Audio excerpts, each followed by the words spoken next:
Hi, I'm Cailey, a librarian here at Mentor Public Library.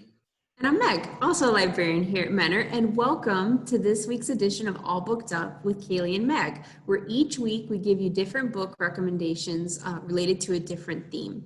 This week's theme is very fun. It's getting to be fall, the weather's starting to change. So me and Cailey were just talking about how at this time of year we like to get inside and cook. And we love all the cookbooks that we see here at the library all the time. So it's kind of inspirational to look at them. Cailey, I'd probably say you're probably more of a cook than me, but but I am inspired too, and maybe I'll learn a thing or two today as well.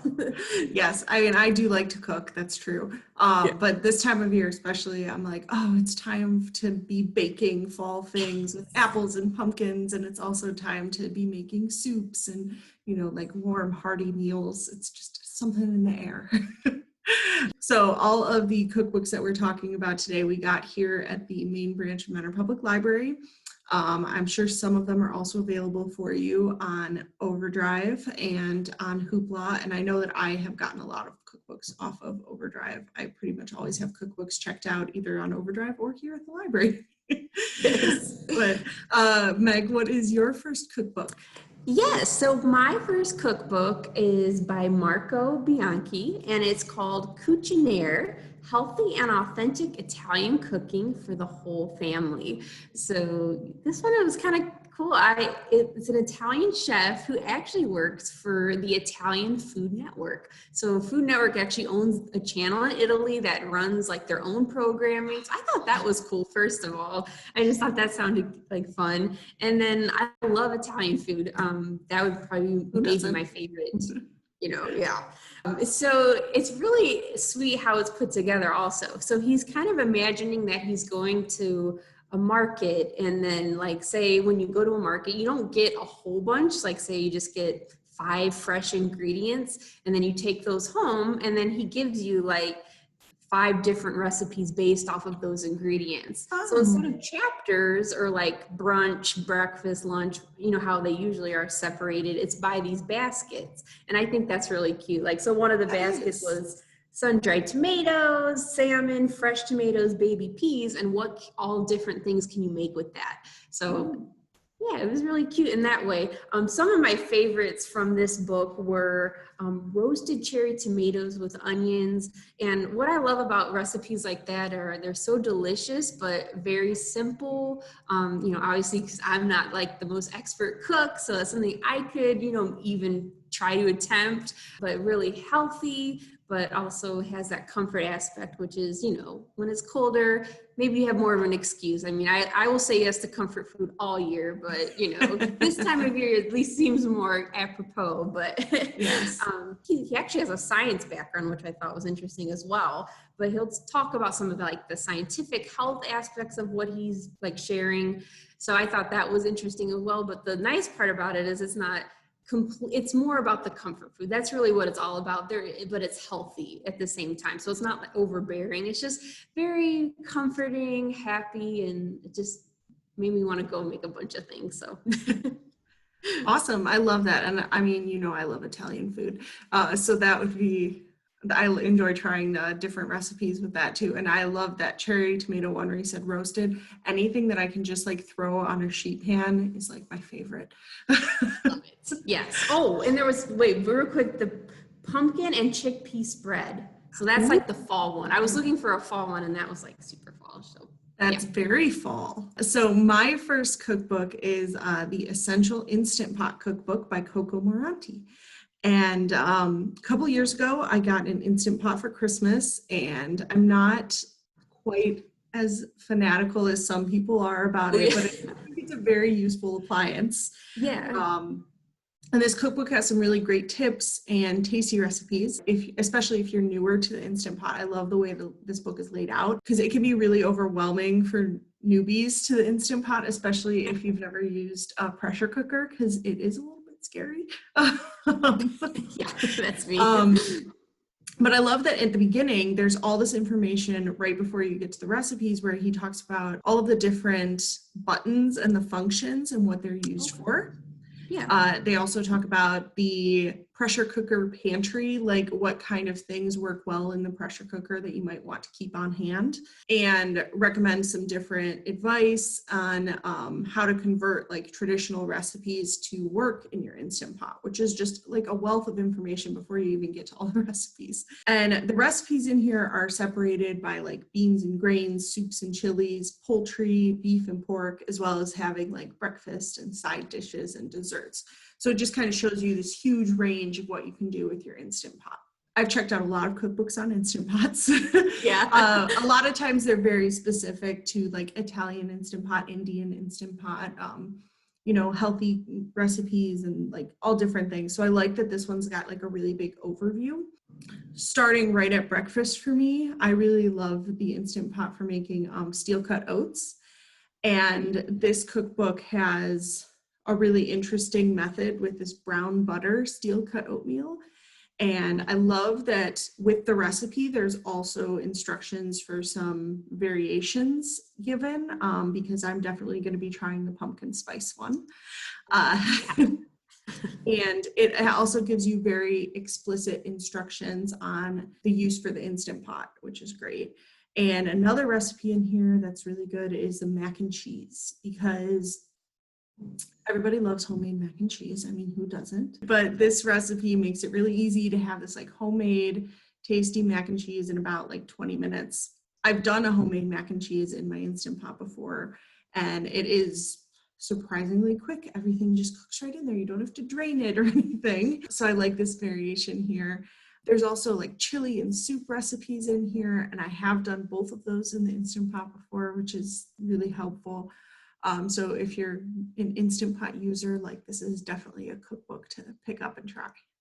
Man, that sounds great. You're inspiring me because I've never used the Instant Pot, but I want to. I got one for my best friend for her wedding shower, and I'm like, wow, this seems like you can cook everything. And you just named about every type of food I'd be interested in eating. So maybe this is a hint. But yeah, that sounds great. My next book is also kind of centered around a specific appliance, and it's the America's Test Kitchen Air Fryer Perfection. So air fryers are also really popular this year. If anyone's unfamiliar with them, it's kind of like a convection oven, but it kind of makes your food taste like it's been fried, or even in some cases kind of a grilled roasted taste. It uses, instead of deep frying with a lot of oil, it uses a hot air with a fan to kind of just submerge the food. And also you don't need as much oil, you just need a tiny bit of oil. So I think it's popular because of the health benefits. Uses a lot less fat. It's kind of easy to clean. Sometimes a lot of models, you can put them in the dishwasher. So I think it's really cool. We have one. Do you have one, Cailey? I don't have an air fryer, but I'm hoping that Santa will bring me one for Christmas. Yes, please, Santa, get Cailey an air fryer because it is really cool. I also like that it's America's Test Kitchen that's telling you about air fryers, because you know they're kind of impartial. They actually give you an overview of a bunch of different brands and models and talk about the pros and cons. And it's actually pretty in-depth ratings that they give. So I think that's pretty cool, especially if you're kind of just like thinking about getting one, you don't have one yet. So that's kind of helpful for that.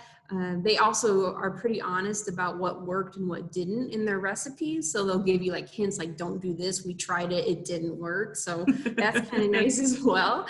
I think my favorite thing about it is you really can make a ton, just like with the one pot. My favorite part was actually the vegetables section, like all the sides you can make. Like usually I would think of air fry, I'd think of French fries, which there are a lot of great French fry recipes in here, like baked potatoes and mashed potatoes and everything. Sounds delicious. But I love like the butternut squash with hazelnuts and sage. I thought that sounded really like a potential Thanksgiving dish you could make. Yeah.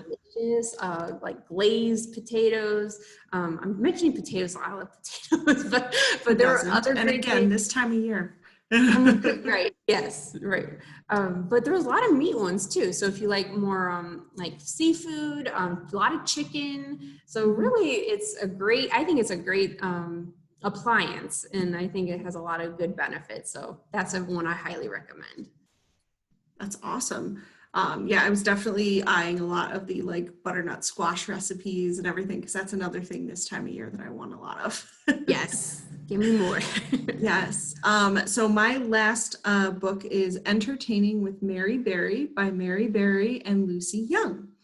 Now, do you know who Mary Berry is? Maybe if you watch Netflix, right? Yes. So Mary Berry is best known for being a judge on the Great British Baking Show for years. Unfortunately, she's not on it anymore, and I miss her. But there's still a lot on there to watch, past seasons. I just recently finished watching one of the old seasons that I had never watched. Now, of course, this year we aren't exactly entertaining like years past, but I can't pass up a Mary Berry cookbook. As someone who loves to dive into that show and a big fan of Mary Berry, this cookbook like caught my eye in our new section because it's a newer cookbook. Okay. And it's divided into a bunch of different categories, starting with hors d'oeuvres and ending with tea time, with desserts and entrees and appetizers and everything in between. And aside from being a beautiful cookbook with like delectable fancy food, the recipes are pretty approachable. A lot of the recipes have notes on substitutions, on ways to prep it ahead, and even ways to cut a few corners on some of these recipes, or like to prep it and freeze it in order to pick up later. I also appreciate that there's notes in the book about special equipment you might need, especially when it comes to the baking parts, like what size pan you should be using, notes about like, you know, changing it for different serving sizes. Those things are very useful. Yeah. A few things that I like from this book, there were these sausage and apple phyllo rolls that sound so tasty and seem very easy to make. And they're like these little one bite kind of appetizers. A toffee pudding with a warm toffee sauce, which sounds so quintessentially British to me. But again, it's actually not that hard to make. There's also recipes in here for Mary Berry's buttery scones and the best of her brownies, and the recipes are very approachable, all things considered. And even though I may never be on the Great British Bake Off, I can certainly pretend with a cookbook like this. Oh man, that sounds like such a fun book. My favorite thing about that show and what it sounds like that book as well is just like you said, all the unique like specifically British terms for their food and their desserts and things. Like biscuit means something totally different there, I guess, and all that sort of stuff. So I love her. I love Mary Berry, and I think and I will say too, this cookbook surprised me with the breadth of the recipes. Like there's a lot of like very British recipes, but there's also some variations on Indian foods, on Asian recipes and things. And so I think that it makes it just even better. That's even better, man. Yeah, love it. Well, thank you guys for watching this week's edition of All Booked Out with Cailey and Meg. Next week, we are getting farther along into October. So as we're getting closer and closer to Halloween, we decided we would, for our teen book next week, we'll do paranormal reads. So, you know, any Twilight fans or anything like that, we're going to be doing all those sort of, what do you do? Werewolves and vampires, werewolves, and ghosts. Oh my. Oh my. So yes, we'll have that next time. And like we said, all these are available on Libby and Overdrive as well. Yes. So we will see you next time. Happy reading and happy cooking.